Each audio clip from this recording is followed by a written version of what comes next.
I'll just talk about Japanese gaming or Japanese wrestling. Okay. Because Enlighten me. I've been deep into Japanese wrestling lately. So Mm-hmm. I'll kind of tell you how this all started. Back on January 4th, there was a little show called Wrestle Kingdom 13 that took place in Japan at the Tokyo Dome.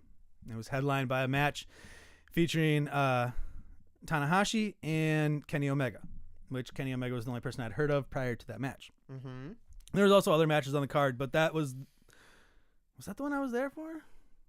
No, the Will Ospreay. It was the Will Ospreay Kota Ibushi match. That was the match that was the reason I bought New Japan World for a month. So New Japan World is a streaming service. It's all the New Japan pro wrestling. That's where it's like WWE Network, but for New Japan.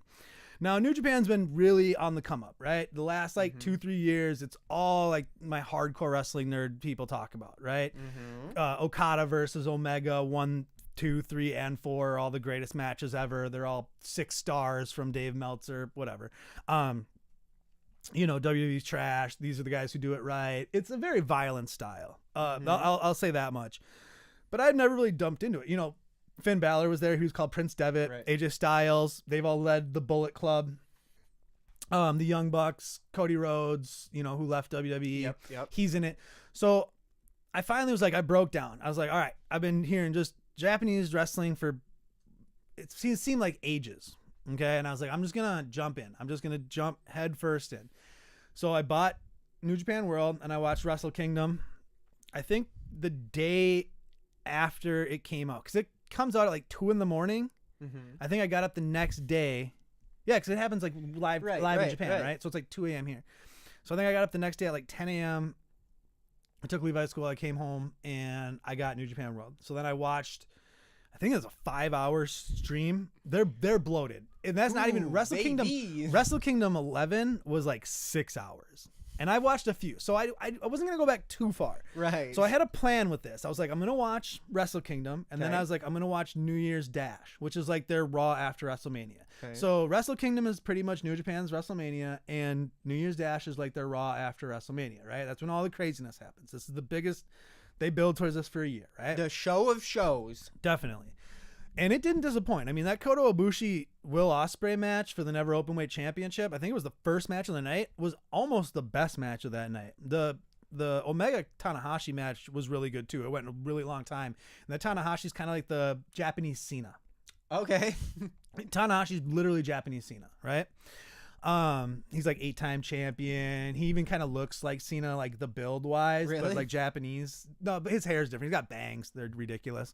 But I learned a lot of people. I like Jay White's like the new leader of the Bullet Club. He's an up and comer. He beat Okada, who Okada had that mega feud with Omega, for like 2 years, whatever. So you can tell I'm getting deep into this, right? I know we're losing everybody at this point. It's fine. Cause it's awesome. I literally am loving it. So I started watching some old Prince Devitt matches, Finn Balor. I started watching some old Shinsuke Nakamura matches because obviously Shinsuke came from there. AJ Styles matches, Ricochet, Ricochet from NXT, the flippy dude, the dude who did the double flip off the Cell in War Games. You watched whatever. Okay, so Ricochet used to wrestle there. A lot of people used to wrestle there that are in WWE now, right?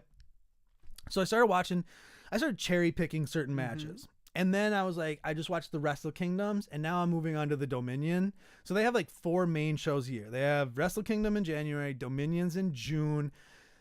There's the G1 Climax, Best of the Super Junior weights. They have a lot, but they're streaming. I'll just for a second, I want to talk about their streaming service. It's a nightmare to navigate.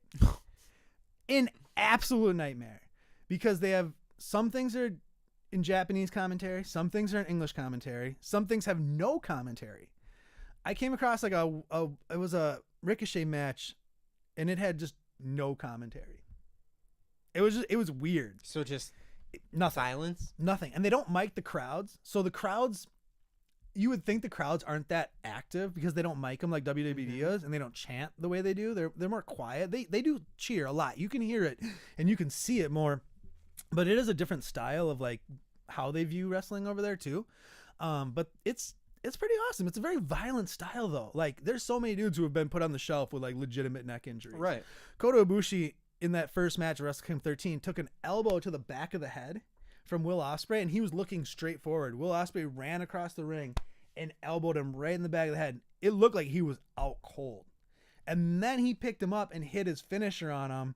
And I was like, that, and he got like stretchered out and hasn't been seen since. And there's our reports he had a concussion, but it wasn't from that spot, which if he had a concussion but didn't get it from that elbow, then that sell job was the best sell job I've ever seen in my life. I literally thought the dude was knocked unconscious.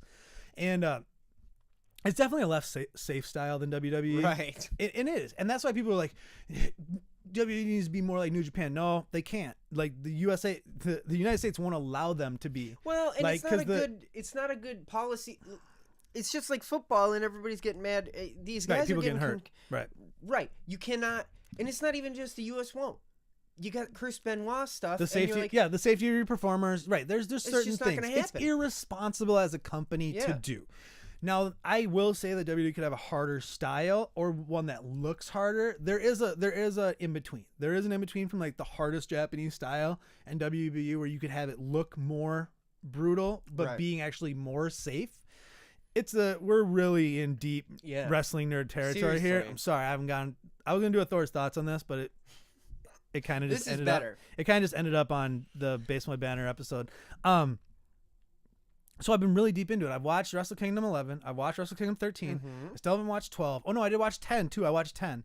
So I've been shocked. Well, like so Red Dragon, Kyle O'Reilly and Bobby Fish, who are part of the Undisputed Era, they were a tag team who were like super big over there. Gallows and Anderson, you know Gallows and Anderson? Yeah. They were awesome over there. They were like really cool. They were used like crap here. It's crazy. They're not even on TV. It's nuts. Like WWE's effing up, which WWE came out in the last couple weeks and said they're changing, like, because they're scared. They're scared. If you have never heard of AEW, like, you will.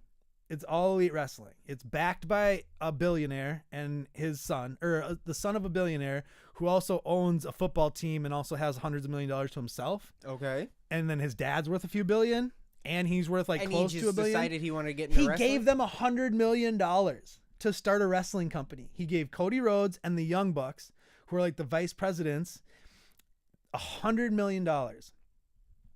Yep, they signed X-Pac, or not X-Pac. They signed Neville. You remember Neville? He goes by Pac now on the Indies. They signed him. They signed Chris Jericho. Oh my goodness. And it's gonna be U.S. based. They had, remember All In? No, you probably don't remember that. But All In last year, it was kind of like that was like the opening salvo for All Elite Wrestling. Okay. It was put on by pretty much New Japan, Ring of Honor, but the Young Bucks and Cody kind of did it. So it was almost like an independent show, but used a lot of the talent from those two companies and the production crews from those two companies. But now they're going to start their own company. And like they're going to have healthcare for their people, which WWE doesn't have. So like if you work in the corporate office at WWE, you're covered like health benefits wise. But if you wrestle and throw your body around with a reckless abandonment, you're not covered with like insurance. Right now they'll pay for a lot of people who get injured. They'll pay for a lot of their injuries, a lot of the medical bills. They'll pay them, but not in all cases. So one thing All Elite's going to do is they're going to pay top dollar because they can, and they're going to have to. They're probably going to have to overpay some talent to get them to come. So do you think this is... They announced that was happening January 1st, which is like a week or two before or after WWE announced they're going to like, we're changing things up. New superstars, new matchups, new ways of doing things. Like it's not just going to be, because Raw had gone lowest ratings ever.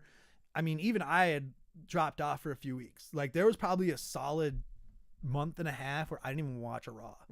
Like I'd literally watch Cultaholics Graded and WTF Moments. Shout out to Cultaholic, my favorite wrestling YouTube channel. Check them out. I'd watch them just to see what happened. Right. Literally when you watch the shows.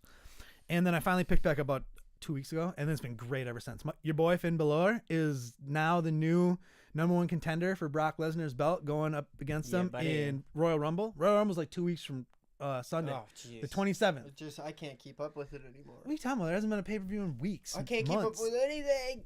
You should come over for Royal Rumble though. Royal Rumble's gonna be awesome. I'm pumped for this because they're doing different things. They're really changing stuff. we got whatever you'd call it, the two competing wrestling programs now. Well, they're trying to kind of get ahead of the curve, so they don't want AEW to become a competitor. Right. So they're trying to beat them to the punch, but I don't think they're going to be able to do that. I think it's already too late in the game because they offered Kenny Omega, the Young Bucks, Cody Rhodes. They offered them all ridiculous contracts. Mm-hmm. I mean, ridiculous contracts. Right.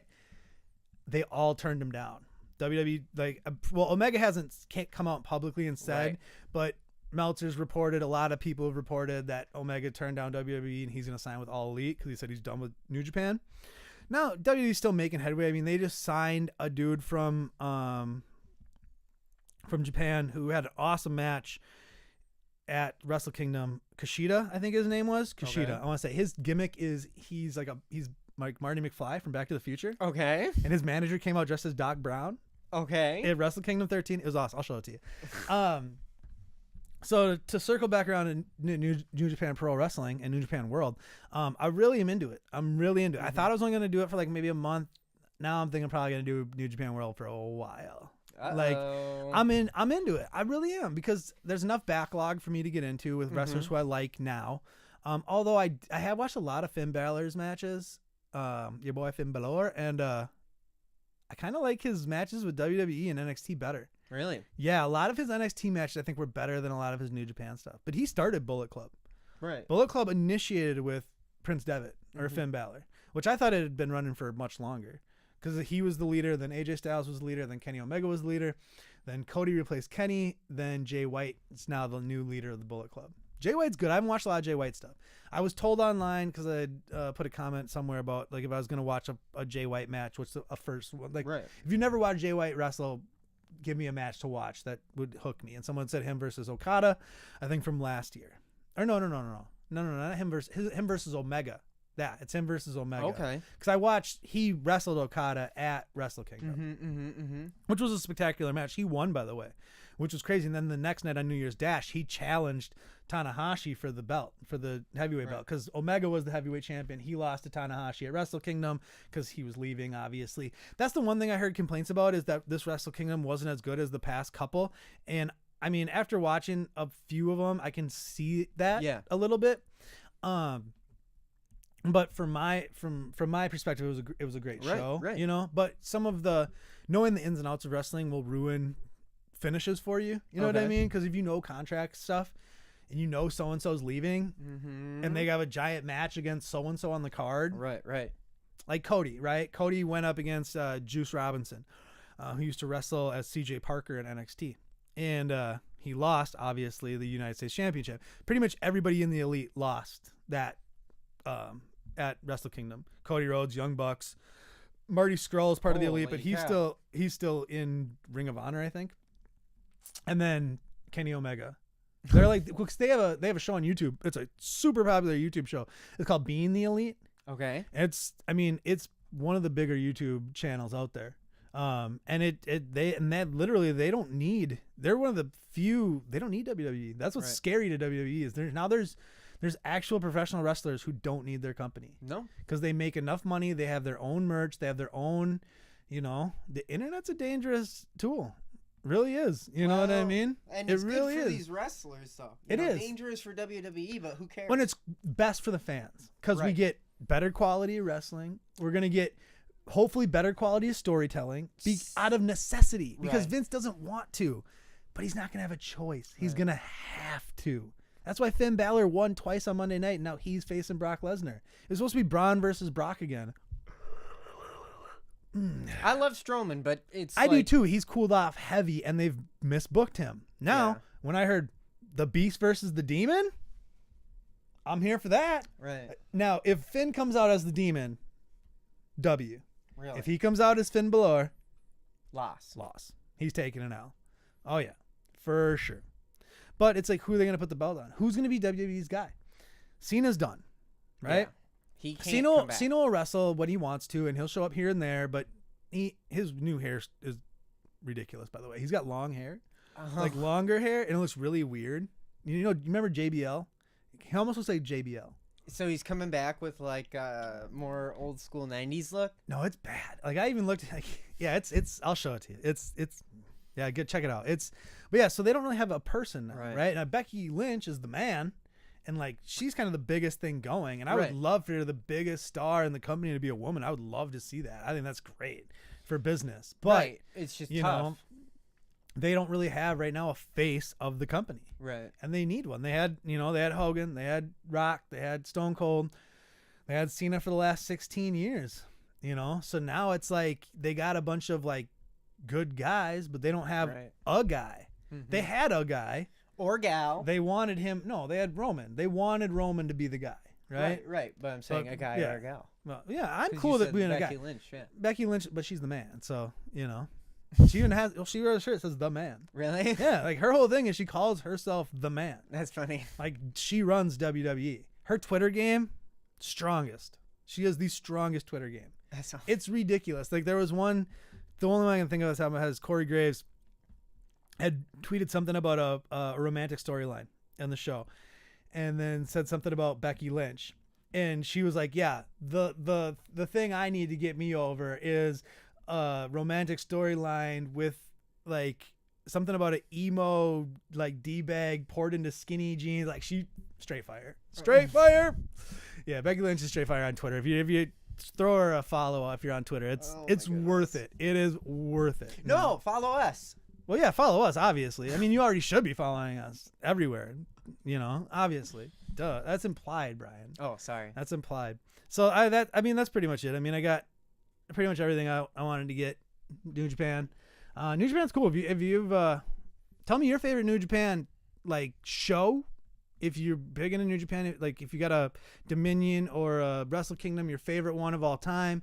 And if you've never checked out New Japan, I'd say give them a shot. If you're a wrestling fan or you used to be a wrestling fan and you used to like how wrestling used to be, because it used to be more violent that, give New Japan a shot. You might find yourself pleasantly surprised. They do have a lot of English commentary stuff on there, so you don't have to learn Japanese to watch it, because they don't even do subtitles. If it's Japanese audio, that's it. Ruh-roh. No reading. They don't subtitle nothing. A Japanese dude jumps in the ring and cuts a promo. Nothing. Nobody translates it. There are no subtitles. It's literally just like, all right. Nice promo, dude. Yeah.